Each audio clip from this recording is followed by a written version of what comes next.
comme les Ivoiriens le disent souvent, c'est un attachement. Et tous les peuples n'ont pas la même façon de voir les choses. Voilà, chacun a sa façon de voir la chose. Et réellement, ça peut commencer par des plaisanteries, se taquiner, mais il y a d'autres qui prennent cela au sérieux.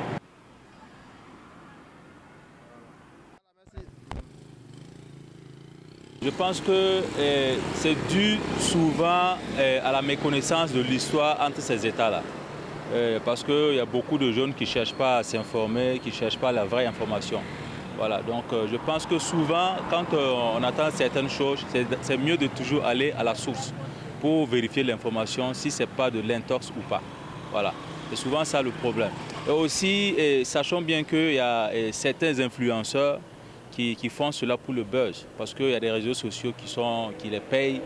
Donc il faut essayer d'animer la toile et voilà, c'est ça. Qu'est-ce qui encourage en fait cette manière de faire les choses? Moi je pense que la question doit être posée comme ça. Qu'est-ce qui a entraîné ça en fait? C'est vu le comportement aussi, puisque les gens n'ont pas toujours un bon comportement aussi. C'est ça qui a amené tous ces genres de trucs-là. Je pense que depuis dès le départ, si les gens étaient vraiment honnêtes dans ce qu'ils faisaient, si tout était vraiment limpide, là, je pense qu'on n'allait pas arriver à cela. Voilà, donc je pense que du coup, le problème là, c'est pas de voir d'un côté seulement, il faut voir des deux côtés. Voilà, qu'est-ce qui a favorisé ça à l'état actuel des choses? Qu'est-ce qui a favorisé ça? C'est ça il faut chercher à comprendre d'abord. Bon, ça peut commencer par des plaisanteries. Ça peut commencer par des plaisanteries, mais la réalité est là. Nous n'avons pas le même tempérament. Comme les Ivoiriens le disent souvent, c'est un attachement. Et tous les peuples n'ont pas la même façon de voir les choses. Voilà, chacun a sa façon de voir la chose. Et réellement, ça peut commencer par des plaisanteries, se taquiner, mais il y a d'autres qui prennent cela au sérieux.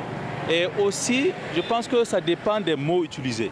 Voilà. Si on s'attaque directement aux premières autorités d'un pays, automatiquement, les citoyens vont se sentir indexés. C'est des actes individuels, hein. Chacun a sa responsabilité. Ce que tu dis, tu assumes.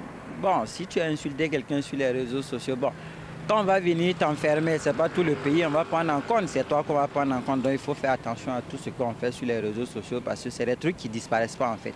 C'est elle là pour toute la vie. Donc quel qu'en soit là où tu seras, on peut toujours refaire sortir ça et ça peut te porter préjudice. Donc bon, il faut faire très attention à ces trucs, surtout quand tu vois ça, évite de partager si tu ne sais pas d'où l'information vient, c'est toujours mieux. Sur les réseaux sociaux, bon, contentez-vous seulement de relayer les informations qui sont vérifiées, les informations fiables, exactement.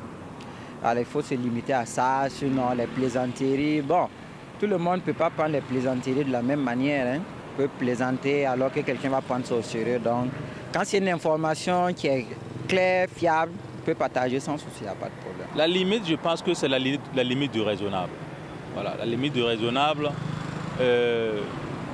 ça dépend de chacun, mais seulement ce qu'on peut concevoir et accepter en tant qu'humain. C'est ça. Parce que si on part dans les dépassements, réellement, ça va créer d'autres choses. Et attaquer une autorité sans raison, déjà ça, je pense que c'est dépasser la limite.